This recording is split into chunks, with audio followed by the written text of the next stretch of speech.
Revealed, two little girls' heartwarming plea for help uncovers an incredible life-changing secret. On a chilly autumn afternoon, the leaves crunched underfoot in the quaint suburban neighborhood of Ohio, where every front porch knew the laughter of familiar faces. 8-year-old Lily and her 10-year-old sister Emma were bundled up in their bright jackets, peeking through the kitchen window. Their mother, a dedicated waitress, was busy stirring a bubbling pot, the familiar aroma of homemade soup causing their stomachs to growl. But as they watched her work tirelessly after a long day, a knot tightened in their small hearts. They admired their mother, but concern flickered across their faces when their eyes drifted to Max, their aging dog, limping across the tile floor. The sound of his labored breath seemed like a sad melody in the warm, laughter-filled home. Lily, with her sunny disposition, turned to Emma. "What if we could help both Mom and Max feel better?" she proposed, her blue eyes sparkling with hope. Emma nodded, already on board. Together, they wrote a letter to their neighbors, introducing their beloved Max and his needs in the most innocent way. "Dear neighbors," it said, "Max needs help to visit the vet. Any donations are welcome." It was heartfelt, simple, and pure, just the kind of compassion that could lift spirits. The little sisters slipped the letter into every mailbox, their laughter echoing joyfully as they ran from door to door. The neighborhood began to buzz shortly after. Conversations between neighbors turned to whispers about Mr. Jenkins, the shy war veteran living next door. For years, he had remained a mystery, always polite but never engaging. But now, as he became a point of discussion, buried emotions cracked open. The chatter shifted from concern for Max to the guilt the neighbors felt about neglecting a hero among them. "Before we continue, I need to let you know about something important that's happening. YouTube has been making changes to the system and many people are losing notifications from channels they follow. If you're enjoying the content, hit that bell and mark all notifications so you don't miss the next videos. And if you can drop a like, it really helps me with reach. Seriously, it makes a difference. Oh, let me know in the comments where you're watching from. I'm always curious to know who's on the other side of the screen." Now let's continue. The sisters' innocent plea had sparked a movement, transforming into a charity event not just for Max's vet bills but now shining a light on Mr. Jenkins, who battled his demons alone for too long. With a gentle knock at doors turned into a rallying cry among the community, curiosity wrapped around each discussion, yet tensions bubbled beneath the surface. The debates over social status ignited heated exchanges, leaving the air thick with urgency. What did it mean to help?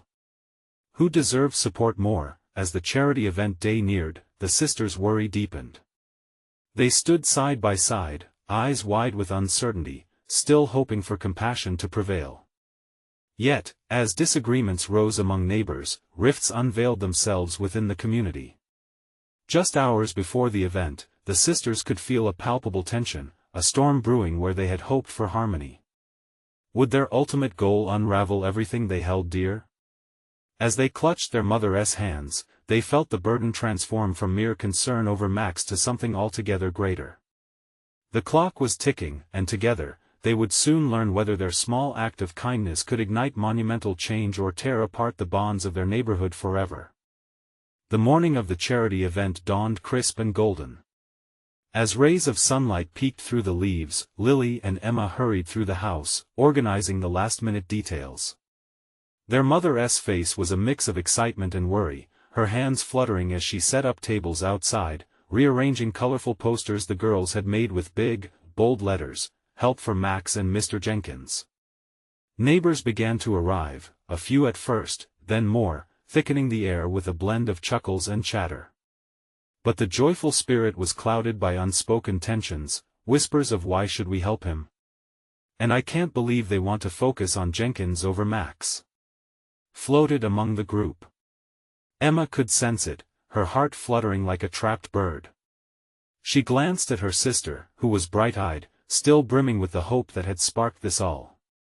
"Lily," Emma whispered, her voice barely audible over the growing crowd. "What if it doesn't go the way we hoped?" Lily shook her head with determination. "We just need to remind everyone why we're here. We can't give up on Mr. Jenkins and Max needs us." As if on cue, the air was suddenly electric. Standing at the end of the driveway, Mr. Jenkins appeared, his hesitant stride drawing the attention away from the growing argument. The sisters' eyes widened with excitement mixed with fear. He was a sight that, once familiar, felt so distant in their memories, his soft gray hair fluttering in the breeze, carrying an aura of someone who had bit back stories of courage and sorrow. "Look!" Lily exclaimed, nudging Emma. "He's here. This is our chance." With a pang of nervous energy, the sisters stepped forward, hand in hand, their hearts hammering as they approached the hesitant veteran. They gathered their courage, taking a deep breath before speaking. "Mr. Jenkins. We're so glad you could come. This is all for you, too." The crowd quieted, shifting its focus to the girls and the man standing before them, unsure yet curious. Mr. Jenkins looked from the sisters to their homemade signs, his eyes softening, but shadows of discomfort lingered just below the surface. Thank you, girls," he muttered, his voice low. "But I'm not here for a show." "But you are important to us," Lily interjected, her small stature belied by the strength in her words. "We wanted to help Max, and then we learned about you. You've done so much, and we didn't even know." A ripple of contemplation washed over the crowd, eyes shifting from Mr. Jenkins to one another. It was as if the sisters' honesty had cracked the fortress surrounding their community's hearts. Despite the tensions, cracks of vulnerability showed, but then a voice broke through, harsh and steeped in skepticism. "And what has he done for us? Shouldn't we focus on Max, instead of someone who hides?" The remark hung in the air, slicing through the budding warmth. Emma felt her heart drop. The moment was teetering, hanging in the balance. Would they let fear and judgment pull them apart? Lily squeezed Emma's hand tightly. "What if everyone deserves help? What if we all just need someone to care?" Her voice trembled, and hope mingled with fear as she turned back to Mr. Jenkins. "We believe in you." Silence enveloped them, a collective breath held tight. Would the community choose love, choose to unite? Suddenly, a few neighbors stepped forward, nodding in agreement. Then one by one, hands reached out toward Mr. Jenkins, speaking words of encouragement and gratitude. But would it be enough to heal the divide, to weave a new understanding among them? As the moment thickened with uncertainty, neither Lily nor Emma could shake the feeling that change hung in the balance. Their small act of kindness was about to rise to something they could never foresee, but would it bring the community together or shatter it further apart? The answer awaited just beyond the horizon. The murmur of the crowd grew, a mingled tide of warming voices and hushed doubts. Lily's heart raced.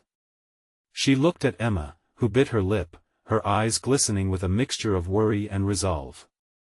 This was more than just a charity event, it was a moment that could change everything. The warmth of the sun contrasted with the chill of uncertainty in the air as Mr. Jenkins, still standing awkwardly before the slowly gathering crowd, felt the weight of their stares. The doubt that had shadowed him began to lift slightly. He took a step forward, drawing in a shaky breath. "I may not be perfect, but I've lived through battles, ones you might not even know about," he began, clarity emerging in his voice.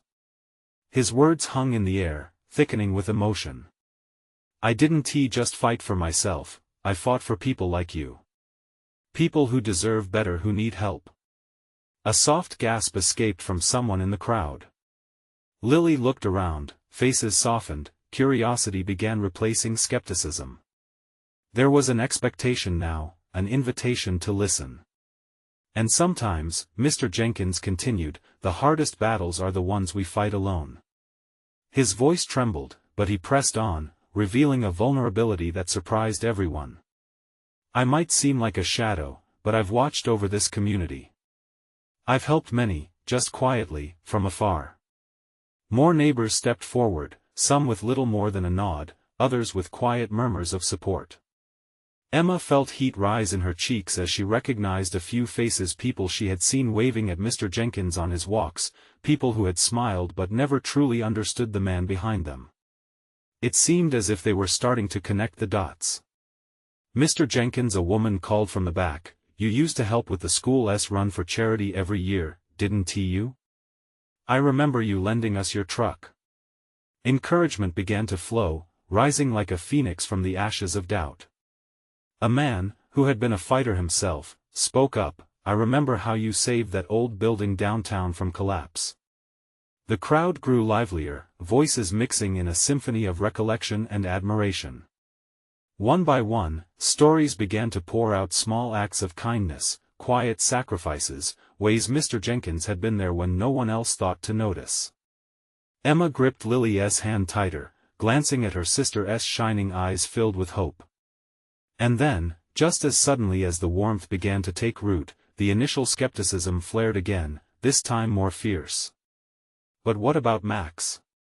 someone shouted, the divide still present. "He is suffering now." Lily stepped forward, her voice steady. "That's why we're here. We can help both. Mr. Jenkins can help us learn how to care for our own. Communities grow stronger together." Her words struck. The crowd, who had been so prepared to choose a side, now found themselves in uncharted territory. The energy shifted, the long-buried feelings of community began to surface like tender shoots after a harsh winter. But just as hope began to swell, a figure broke through the crowd. It was Max, his face pale yet determined. He had heard the voices from his home, and now he was at the forefront of the tension. "I don't want to take anyone's help away. But I need it badly. We all do." The room fell silent. Lily could feel her heart beating loudly, echoing through the tension. Max's vulnerability brought fresh feelings to the fore. Would they see their common humanity, or would the fear divide them? With both Mr. Jenkins and Max standing at the front, two lives intertwined by need and respect, it felt monumental. Emma glanced at her sister, realizing that this heartwarming moment was only the beginning. Could the sisters' determination pull the community together, or would it drive people apart in the end? The answer hung before them, shimmering like a mirage on the horizon, just waiting to be revealed. The tension in the air was palpable as everyone turned their gaze to Max, whose pulse raced along with Lily's. The weight of his words seemed to echo in the hearts of the onlookers. They were witnessing something raw, something real, and he could feel it, their attentiveness draped like a blanket around him. Emma took a cautious step closer to Max, her voice steady but soft. "You're not alone, Max. We all want to help. You've been so strong, let us show you that strength comes from togetherness." The murmur of understanding swept through the crowd once more. Eyes softened as more neighbors began to nod, sharing their own vulnerabilities along with each memory they now recalled of Max's kindness, his laughter, his struggles. Mr. Jenkins nodded, his heart swelling with appreciation for the community's recognition of pain and promise. He stepped forward, raising a hand for silence. "What Max needs, what we all need, is to bridge that gap between our struggles. We can't ignore one another anymore. We need to be open to each other's stories."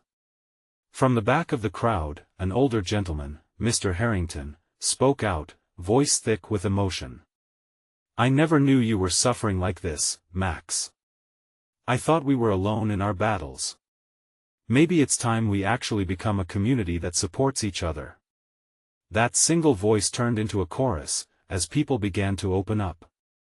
They spoke about their own fears, the challenges they faced daily. A single thread of shared experience wove its way through the crowd, pulling them closer. Lily's eyes were bright, reflecting the hopeful sparks igniting among the neighbors. Even Emma felt that warm flutter in her chest, a feeling that had been absent for so long. "We can create a support network," she said, her voice rising as her excitement bubbled. "We can create a space where people feel safe enough to ask for help. It's okay not to be okay. We're all struggling in one way or another." Like a neighborhood watch, but for everything, a young woman called out, her eyes shining with a new light of possibility. "A place for sharing resources, sharing care. A community that holds each other up." As each idea momentarily lit up like fireworks, the crowd erupted with renewed confidence. They were validating one another's pain and forming plans to come together. This was the breakthrough they had all longed for, a resurrection of hope amongst fears. And Mr. Jenkins watched with a heart lighter than he had ever felt, but suddenly, a cold wind whipped through, reminiscent of doubt and fear. Max's face turned serious again, his expression shadowed. What if it's not enough? His voice trembled. What if I can't change anything? His words lingered heavily in the air. Doubt crept back into the hearts of some, the initial uplifting energy at risk of being snuffed out by fear of failure. Lily stepped closer to Max, needing him to witness the truth of their unity. This isn't about perfection, Max. It's about taking the first step together. The journey is long, but each step counts, no matter how small. Then something shifted again. A voice in the crowd, a frail but determined one, piped up. And if we fail together, but if we succeed, we do that together too. Hope danced along the edges of their words, and with each small show of courage, the atmosphere thickened again with possibility. Eyes sparked with inspiration. Could their idea really take root? As they began to share more fresh ideas, Emma caught Lily's eye. They were both thinking it. What if? But the crowd was still divided. The journey was just beginning, and they were about to discover if their intentions could hold against the weight of fear. Could they build a community that truly supported each other, or would their flaws pull them under? The air thickened with the questions that would shape their destiny. Lily took a deep breath, ready for whatever challenge lay ahead. The path was still unclear, yet one thing was certain. A bright future could be forged or shattered in the blink of an eye. As they drew closer to decision, the community stood on the precipice of change, ready to take a leap if only they could find the courage to leap together. Everyone's gaze flickered between Max and Emma, holding their breath. Lily couldn't shake the chill that crept back in the fear that had just started to thaw. But something ignited within her. She could see it reflected in the eyes of those around them, a flickering flame, hesitant yet eager to blaze. "Let us not get ahead of ourselves," Mr. Jenkins said, breaking the charged silence. "First, we need ideas we can act on right here, right now. Why not start with something simple?" A voice from the back offered, belonging to a woman with wild curls framing her face. "We could meet weekly to share stories, maybe plan activities. A book club, potlucks, anything that brings us together." The crowd buzzed with energy, each suggestion weaving through the group, lighting up fresh sparks. Myriad voices rose in colorful flashes of ideas, some bringing laughter, others nodding along in deep understanding. "I could host a cooking class," someone chimed in. "I learned a few family recipes that always brighten my days." Or how about a neighborhood garden? "We can grow vegetables and flowers together." Another suggested, clapping their hands with excitement. Laughter bubbled, and Max felt the warmth of the crowd envelop him, slowly pushing back the ghosts of doubt. For the first time, he could see the strength that lay in their collective voices, but then, a small hand tugged at his shirt. It was Annie, a shy girl from down the street. Max?" she said, her voice barely above a whisper. "What if we also help each other when we're sad? Like what you talked about?" Max knelt down, meeting Annie's wide, curious eyes. "You mean, talk about our feelings?" She nodded earnestly. "My mom said it's okay to cry sometimes. It makes you feel better. So, if we share our feelings, we can help each other not be sad." A wave of softness washed over the crowd. Adults leaned in, trying to reconcile the innocent wisdom of a child with their own complicated lives. Lily saw the impact of Annie's words. "That's it. A circle where we can share our stories, where it's safe to feel whatever we feel. It doesn't have to be grand gestures, it can just be listening to each other." A murmur of agreement rippled through the crowd, and Max felt warmth creep back into his chest. "For so long, I thought my feelings were my burden alone. But maybe Annie is right. We don't have to carry it all ourselves." "Exactly. Emma smiled. Let us make it a rule we support one another, not just with acts, but with listening and sharing. It's about being there, holding space for the sad moments too. Before long, hands were raised as people shared their stories, each revelation threading the fabric of the community tighter. Laughter and tears mingled, creating a rich tapestry of human experience. They were stepping into a shared vulnerability, leaving behind the isolation they had carried for far too long, yet, somewhere in the back of Max's mind, a worry still flickered. What if it doesn't work? He thought as Lily turned to him, her expression one of concern and encouragement combined. What if we end up failing? But as he looked around, he saw the hope in their faces. Would that hope be enough to carry them through the difficult times that lay ahead? And that night, under the dim glow of the street lamps, a sense of unity began to grow. They were on the cusp of turning their dreams into reality. With each moment shared, they constructed something new, something hopeful. Max whispered to Lily, "Do you think we can really do it?" A determined look crossed her face, and she smiled. "If we embrace it all, every part of our journey, then yes, I believe we can." But just as they all began to celebrate this newfound sense of togetherness, a sudden crash echoed through the neighborhood, something far from the warmth they had been building. The noise sent chills down everyone's spine. What was that? Someone gasped. The feeling of euphoria faded, making way for concern. It was a reminder that their journey wasn't over, and their biggest challenge might be just around the corner. What threat lurked just outside their newfound solidarity? Max's heart raced as the eerie silence consumed the gathering, each face etched with confusion and worry. The laughter from moments ago felt like a distant memory, replaced now by the palpable tension in the air. What was that? Lily asked, her voice barely a whisper, as if speaking too loudly might draw the danger closer. I don't know, Max replied, scanning the shadows that clung to the edges of the street. His throat felt tight. What if whatever had crashed was a sign of something far worse? Mr. Jenkins stepped forward, his authoritative stance rallying the crowd's courage. Everyone, stay close. We'll investigate together. Strength in numbers, right? A few people nodded, but others hesitated, glancing back at their homes. The sense of safety they had just started to build felt fragile now, like glass ready to shatter. As they edged toward the source of the sound, they came upon a toppled garbage can overflowing with debris. But it wasn't just the trash that startled them, it was the two small figures crouched behind it, their faces smeared with dirt and streaks of tears. Lucy? Rachel? Max recognized them instantly. They were the twins from the end of the street, often seen playing hopscotch by themselves. What are you doing here? They looked up, their wide eyes brimming with fear.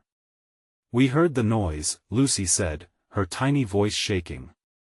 We thought it might be bad men. They've been watching us. What do you mean, bad men? Emma bent down, concern etched in her brow. Are you okay? Did they hurt you? Rachel shook her head, but the tremor in her lips betrayed her fear. And no, but we saw them in the park. They were talking, whispering. It made us feel scared. A murmur spread like a wildfire through the crowd. The sense of danger re-emerged, creeping back into every crevice of their hearts. Lily knelt down, trying to comfort the girls. You're safe now, sweethearts. What did they look like? They wore dark clothes, Lucy whispered, shivering. And they kept looking around like they were hiding from someone. Max glanced at the others. The weight of their shared apprehension hung thick in the air. The late evening was no longer a time for stories and laughter, it had morphed into something sinister. Mr. Jenkins frowned. We might need to call the police. This isn't something we can handle alone. And what if they find out we called? Rachel whimpered. The vulnerability in her voice tugged at Max's heartstrings. We can't let fear dictate our lives, Emma said forcefully, her tone rising above the anxious whispers. But we have to protect each other, especially the kids. We'll form a watch. If anyone sees anything suspicious, we alert the others." Nods of agreement rippled through the neighbors, a flicker of determination igniting in their guts. Max felt a rush of resolve. They defaced isolation before, but now they had each other, a safety net woven with trust and solidarity. "Let us take the girls home," Lily suggested, wrapping her arms around them gently. "We'll stay close together. And tomorrow, we'll begin to watch over this neighborhood, making sure everyone feels secure." As they walked back down the street, Max stole glances at the darkened corners, his heart heavy with a newfound sense of vigilance. The warmth they had cultivated now felt like a fragile candle flickering in the storm. That night, as they gathered at Lily's house to plan their next steps, an unsettling thought struck Max. What if the darkness didn't just lie in the shadows outside? What if it lurked within each of them, the doubts and fears lurking, waiting for an opportunity to pounce? He swallowed hard, fighting back the pessimism swirling in his mind.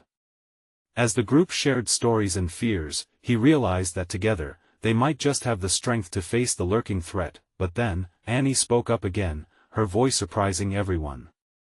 "What will we do if they come back?" Her innocent question hung in the air like a weight, challenging them to think beyond the here and now. And in that moment, everyone felt the urgency return, a whisper of uncertainty that was hard to shake. Max's thoughts spiraled as he whispered to Lily, "What if our community isn't enough to keep us safe?" But just as they were beginning to plan for defenses, another crash erupted in the night, this time closer and more ominous than before. Tension thickened in the air as they exchanged worried glances. "What is happening?" Lily's voice quivered slightly, a hint of fear creeping into her tone. As they turned towards the sound, the dark undercurrent of risk resurfaced. What awaited them in this new nightmare? Would they be able to stand together against the gathering storm? Max's heart pounded louder, drowning out the whispers of fear swirling around him. The crashing noise had come from behind the old oak tree at the park's edge, a spot where shadows danced in the flickering streetlights. He could almost feel the darkness creeping closer, wrapping around them. "Let us check it out," Mr. Jenkins said, attempting to inject bravery into his voice. He led the way, hands clenched into fists as they approached the tree. The group followed, anxiety weaving tighter into their collective experience. Max stole another glance at Lily. She had a determined look in her eyes, but he could sense the worry just beneath the surface. He wanted to hold her hand, to reassure her, but they were surrounded by neighbors whose own fears needed tending. As they reached the tree, Max raised his flashlight, casting a beam onto the ground. A small figure stumbled out from behind the trunk, a boy, his wide eyes filled with shock. "Are you okay?" Max asked, keeping his voice calm. "I was playing hide and seek," the boy stammered, brushing dirt off his shirt. "But then I heard the noise and got scared." "Did you see anything?" Lily asked gently, crouching down to meet his gaze. The boy shook his head but glanced behind him nervously. "There were two people. They looked strange," he whispered. "I didn't want to get caught." An uneasy silence enveloped the group again. Here they were, gathered to face something they couldn't fully understand, and now a child's presence deepened their realization that fear was spreading like a virus in their community. "There's a pattern here," Emma said, her voice a touch more assertive now. "The twins saw bad men, and now this boy?" "This is a neighborhood, not a battlefield," Lucy piped up, her small voice resolute. "We can't keep hiding." Max marveled at her courage. Underneath all this fear, this little girl spoke with raw conviction. "You're right," he said, looking at the others. "We need to act. Let us gather as a group and see where these shadows lead." The adults nodded, and for the first time that night, a sense of direction replaced their confusion. They would move as one, finding strength in their numbers. "Let us start with those shadows in the park," Mr. Jenkins declared. "They may have answers. Stay close to one another and keep your eyes open." As they entered the park, a sudden chill in the air sent shivers down Max's spine. It felt as if the darkness was alive, watching them. A flicker of movement caught his eye, and he squinted into the dimness. A figure darted away from the swings, blending into the trees. "Did you see that?" Max exclaimed, pointing. "Over there." Before Max could process, a low growl echoed through the air, halting them in their tracks. Fear seized everyone, pulling them taut like a bowstring. "What was that?" Annie whimpered, tightening her grip around Lily's arm. Max felt the heaviness in the air grow. It seemed to wrap around them, an invisible force conjuring their worst fears. They had come together to face the unknown, but now what lay ahead was blurring reality. "Keep moving," Mr. Jenkins urged, his voice firm but shaky. "We can't let it intimidate us." Just then, from between the trees, emerging into the dim light, came another figure worn and ragged, but distinctly recognizable. It was a woman, her clothes tattered and a deep concern etched on her face. "Help me," she pleaded, her voice frail but filled with urgency. "They have taken someone." Max's chest tightened, a rush of adrenaline coursing through him. Who was she? And what did she mean? The moment hung heavy, and everyone exchanged anxious glances. This was far more than they had expected to confront. What answers lay ahead, hidden in the dark? But just as they were about to approach her, the growl came again, louder, fiercer. It was closer now. The creatures of the night were stirring, and the truth behind the shadows was about to reveal itself. Would they be brave enough to face it head-on? Would the community stand firm, united against an enemy they didn't even fully understand? "What do you mean someone is taken?" Max asked, stepping closer to the woman. His heart raced. There was something desperate in her eyes that made adrenaline surge through him. "It's my sister," she gasped, tears welling up. "They took her in the night. I was looking for her when I got lost." "Lost?" Emma echoed, brows knitted in concern. "But you just came from over there, yes?" The woman cried, pointing shakily towards the dark thicket of trees to their left. "I saw them. 2 men dragging her away." She screamed, "I tried to help but they were too strong, I couldn't do anything." The growl sounded again, this time closer, sharper. It ripped through the air with a primal intensity. The group instinctively huddled closer, a wave of anxiety flooding over them. "Do you hear that?" Lily whispered, her voice barely above a breath. "What is that?" Max swallowed hard, feeling the temperature drop. "We can't just stand here," he said decisively. "We have to find her." Mr. Jenkins nodded, his face taut with determination. "If they took her, we need to find the source of the growl. It could lead us to danger or answers."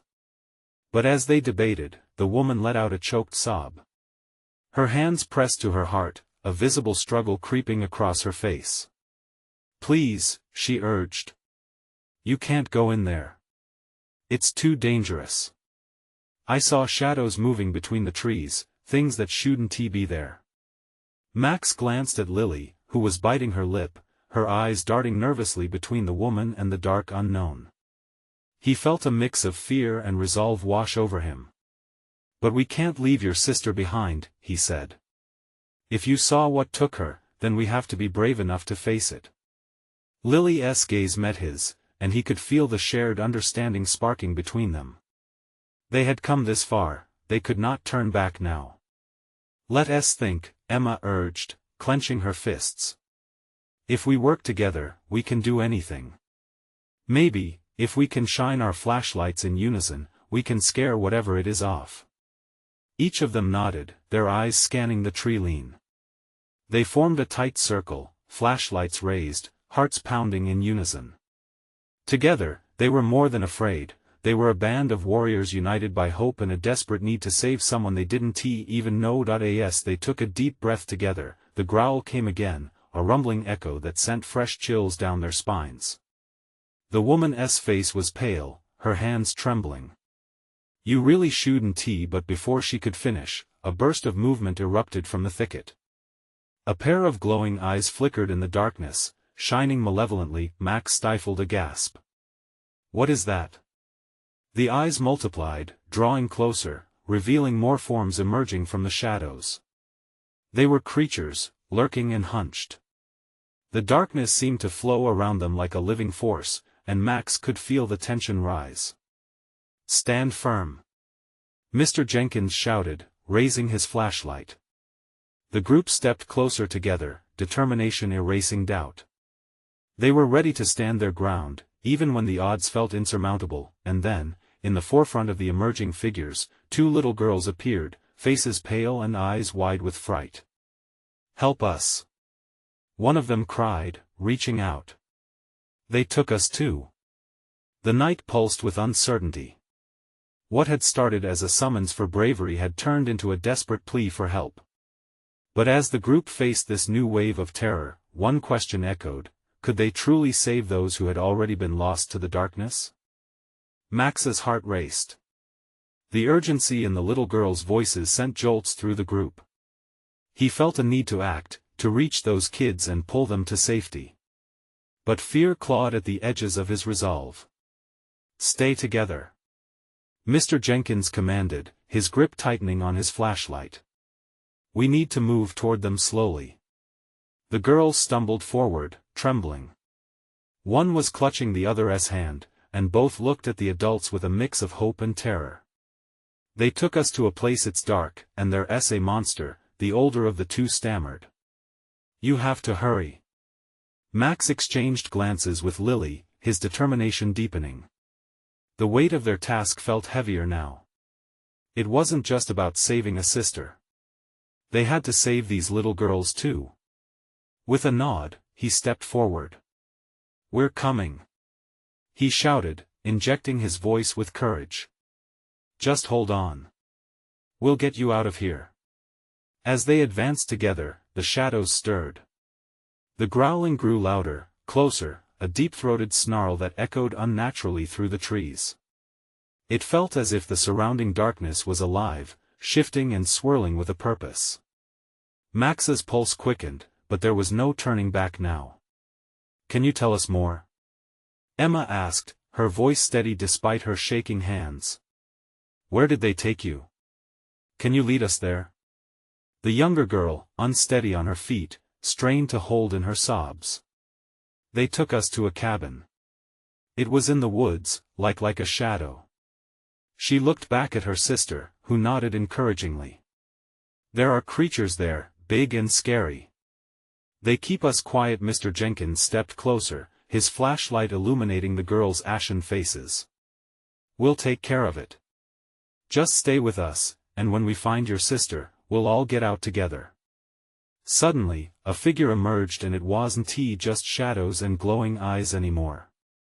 From the trees, a tall, twisted silhouette loomed, darker than the night itself, teeth gleaming like sharp knives in the beam of light. Panic spiked in the group, and instincts kicked in. Back! Retreat! Max shouted, stepping protectively in front of the girls. The growl rose to a deafening roar, and an air of dread washed over them. As they retreated a few steps, staying tight together, the girls' frightened cries pierced through Max's sense of control. We can't let them take us too. We can't. Hold on. Lily shouted, gripping the younger girl's shoulders. We won't let that happen. Her voice was firm, but Max could see her trembling. The shadows flickered again, revealing more creatures, circling them like a predator sizing up its prey. Max's heart thundered in his chest. Look! The older girl yelled, pointing deeper into the thicket. That way. We can go if we know. It's too dangerous. The woman shouted desperately, her voice fading into the chaos. Trust me. But instinct was alive in Max. We have to listen to them. He felt something deep inside him guiding his choice. Hold tight. Mr. Jenkins yelled, brandishing his flashlight like a weapon. The light pushed against the encroaching darkness, but the creatures didn't falter. Everything in Max screamed to fight, but his logical mind tried to take over. They were outnumbered and outmuscled. Just as he thought they might be overcome, something unexpected happened. The air crackled with energy, and all at once, a faint beam burst from the thicket, illuminating a path. It was a strange, swirling light, almost inviting. "Run!" Max shouted, and without hesitation, voices joined together in a surge of determination as they turned toward the light. What lay ahead? Was it salvation, or another trap? The answer seemed to shimmer in the distance. But even with the unknown, one truth pulsed through Max's veins: they weren't leaving anyone behind. They dashed toward the light, hearts pounding, racing against the darkness that threatened to claim them all. Would they find refuge or face something far worse than they could imagine? The girls and Max sprinted toward the radiant beam, a symbol of hope piercing through the gloom. The air buzzed with energy as they crossed into the light, sensing the shadows retreating behind them.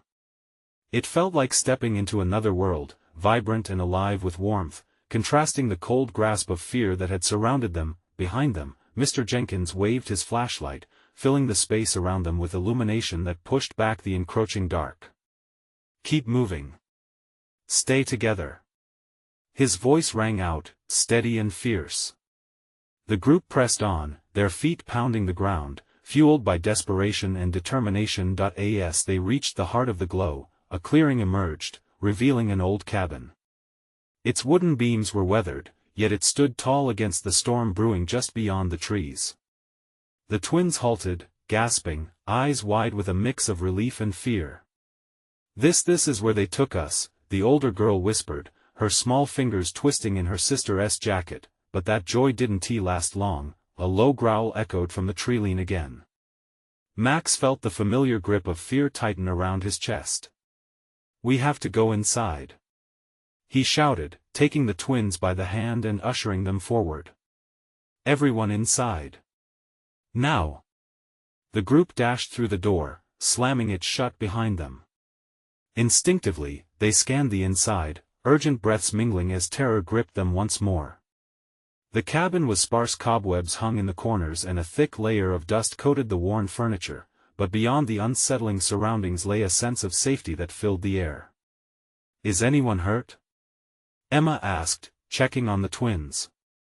They nodded, but their faces were pale, fear flickering like shadows in their eyes. "Okay, let us regroup," Max said, rallying the adults. "We need to come up with a plan. We won't let them take anyone else." Mr. Jenkins stepped forward, a leader born of experience. "We need to protect each other.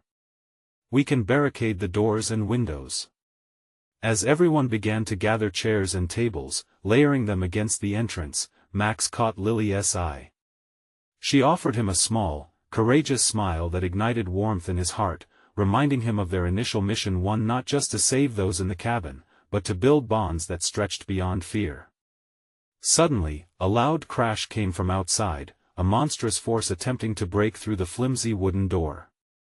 Their hearts raced. "Is there another way out?" one neighbor asked frantically. "Through the back." Liam, one of the boys from the neighborhood, shouted. "There's a window we can escape through." Panic surged as the roar outside intensified. Quickly then. "Follow me," Max called, leading the group through the back of the cabin. The younger children clutched their hands tightly, their eyes brimming with worry. They crept through the small hallway, the crashing noise escalating. Max's heart thrummed loud in his ears. They reached the back room. The window was small, but it still offered a glimmer of possibility. "Help the girls first," Lily said, pushing the twins toward the window. "You can do it. Just climb." The older girl hesitated, but the urgency in Lily's voice ignited her resolve. She climbed through, quickly reaching back to help her sister. "We got this." One by one, the children escaped through the window. But as Max turned to go next, a powerful crash resonated throughout the cabin, sending splinters flying everywhere as the door was flung open.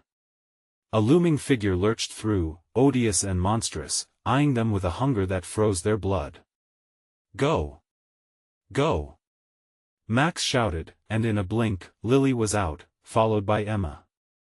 But just as Max turned to escape, he felt a warm hand on his shoulder, a companion, Mr. Jenkins, stepping in front of him. "Protect them. I'll hold it off." "Go." "No." Max protested, panic flooding his senses. But Mr. Jenkins had already grabbed a hefty chair, positioning himself between them and the creature. "Now." Max felt tears well up as he tumbled out of the window, hitting the ground hard but rolling into the safety of the night. He turned to see Mr. Jenkins stand poised and brave, accepting his fate to protect the children. "Let us go," Emma yelled, pulling Max away. As they ran into the woods, Max's heart smashed against his ribcage. The sound of growling grew louder, but they pushed through nature's embrace, the shadows closing in behind them. They reached a clearing, safe for the moment. The soft whispers of trees surrounded them, offering a flicker of comfort amidst chaos. Hands pushed through the thick foliage to find safety amongst the unknown. Even the night brought wavering hope. "Where do we go now?" a voice whispered. It was one of the twins, trembling against Lily. Max took a breath, allowing the fear to settle.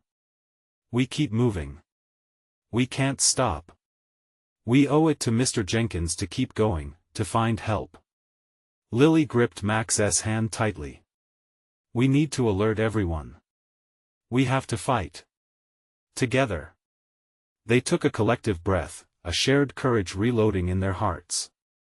There were still voices they could muster within this neighborhood. They wouldn't let fear extinguish their purpose. Determination settled in their bones. They pressed forward, navigating the depths of the woods. Their community awaited, and deep down, they knew they would triumph together if they just believed in one another. "Let us go home," Max said quietly, but the steel in his voice resonated with every heart in that ragtag crew. And it was in that moment, as they ventured onward into the dark comfort of the trees, they learned that defeat was not an option. They were family now. Together, they would fight, together, they would reclaim their neighborhood, and together, they would ensure they'd never lose another to fear. Now was the moment for transformation. And deep down, Max felt the fire of hope begin to blaze brighter than ever. But their journey was far from over. Subscribe immediately to the channel to not miss the next exclusive stories. Leave a like now to feed the algorithm. Comment your reactions and feelings about the ending. Share instantly this video with at least 5 friends who need to see this transformation. You need to subscribe now. This is the moment to show your support. Don't wait not even one more second to share.